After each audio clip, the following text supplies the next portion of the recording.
اگر این در جوگه باشم یا نیمه شکستگی من نمیدونم چکار کنم این بچه ما این جوگه بخیزم.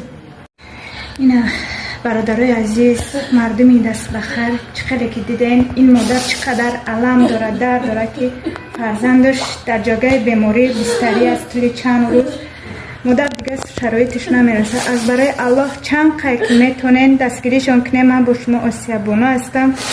امیدوارم که این مادر ناامید نمیکنین. اپای سریناز جان، اکای بابا جان، اکای لنگری بین همه کس همشیم همین نواره میپرتیم تا همین اکا جراحیش گذرونن. مبلغ کلان گفته اینه که شرایط مادر نمیرسه و همین خاطر امروز مدام مراجعت کرده. اینا آمدم در حقیقت این برادر بیماری سختن، 6 فرزند داشته. الله از شما راضی باشه. مادر جان در آخر چی گفتن داره؟ آخری نورده در آخر گفتن این که در حق فرزند من دعایی